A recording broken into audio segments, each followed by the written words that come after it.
Barrister Asaduddin Owaisi जिंदाबाद, barrister Asaduddin Owaisi जिंदाबाद, मुस्लिम इत्तेहादुल जिंदाबाद, AIM जिंदाबाद।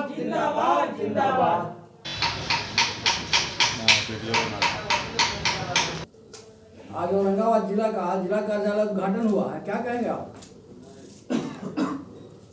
जिला कार्यालय का उद्घाटन जो हुआ है, राजनीति का प्रथम स्तंभ है। राजनीति करने वाले लोगों का जो एक स्थान होना चाहिए। AIM के जो ऑफिस के आज उद्घाटन हुई है, इसके तहत इस क्षेत्र के सारे लोगों का विचार विमर्श होगा और संगठन को आगे बढ़ाने का एक स्थान हम लोगों ने जो बनाया है। राजनीति का यह प्रथम पिलर है और इसके ज़रिए हम पूरे औरंगाबाद ज़िले में AIM का असदुद्दीन ओवैसी साहब का विचार को आगे बढ़ा के और आने वाले समय में एक अच्छी भूमिका अदा कर सके। और जो ये लोकसभा का चुनाव है, आने वाले चुनाव में भी हम एक ऐसा प्रदर्शन करेंगे कि आने वाला समय हमारा होगा, हमारे समाज का होगा।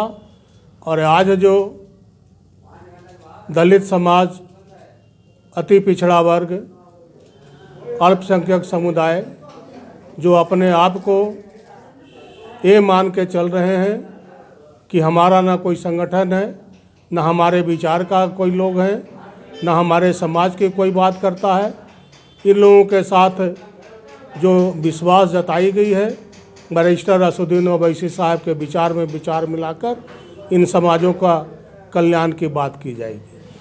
2024 में इलेक्शन है, मोदी जी कहते हैं कि भारत देश के अंदर पूरा सीट जीतेंगे, EVM मशीन से चुनाव होगा, क्या कहेंगे? देखिए, EVM मशीन की जहाँ तक बात होती है, तो जो मशीन का निर्माण किया है, मैं इनका विरोध करता हूँ कि आज जिस देश में EVM मशीन का निर्माण हुआ, जिन लोगों ने इसका निर्माण किया, उस देश में भी EVM के द्वारा चुनाव नहीं होता है। भारत एक ऐसा देश है जहाँ EVM लाकर और ये RSS के लोगों ने, RSS के विचारधारा वाले लोगों ने, जो भारतीय जनता पार्टी के रूप में सत्ता पे काबिज है, उलटफेर तो होता ही है।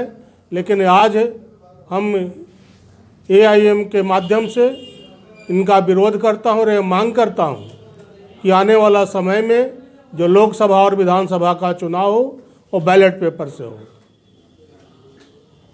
2024 के लिए अपने कार्यकर्ताओं को क्या संबोधित करेंगे, क्या आश्वासन देंगे? 2024 के लोकसभा चुनाव के लिए मैं अपने कार्यकर्ताओं से ये अनुरोध करूंगा कि अपने विचार से विचार मिलाकर और संगठन को इतना मजबूत बनाएं कि आने वाला समय में हमारा एक धरातल हो, एक ज़मीन हो और हमारी एक पार्टी अपने स्थान पे आए। और उसमें हम हो सकता है कि असदुद्दीन ओवैसी साहब की विचारधाराओं की जानकारी अभी तक हमें नहीं मिल सकी है। अगर उनका निर्देश होगा तो निश्चित रूप से औरंगाबाद ज़िले में सशक्त रूप से चुनाव लड़ी जाएगी।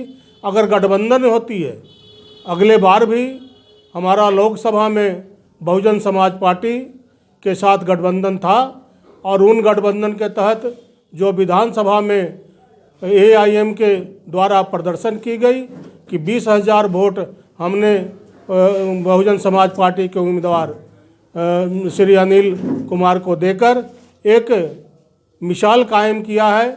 और निश्चित रूप से जब AIM की पार्टी यहाँ से चुनाव लड़ेगी तो निश्चित रूप से इस वोट को दुगना करने की क्षमता इन कार्यकर्ताओं में है। और मैं अनुरोध करूँगा कि तन मन धन से लग जाए और लोकसभा का जैसा निर्देश होता है वैसा करेंगे और विधानसभा में सशक्त रूप से हम अपनी उपस्थिति दर्ज कराएंगे। बैरिस्टर सुद्दीन वैसी साहब जिंदाबाद जिंदाबाद बैरिस्टर सुद्दीन वैसी साहब जिंदाबाद जिंदाबाद जिंदाबाद अख्तरुल इमान साहब जिंदाबाद जिंदाबाद जिंदाबाद आदिल हसन साहब जिंदाबाद जिंदाबाद जिंदाबाद असद ओवैसी जिंदाबाद जिंदाबाद जिंदाबाद अख्तरुल इमान साहब जिंदाबाद जिंदाबाद जिंदाबाद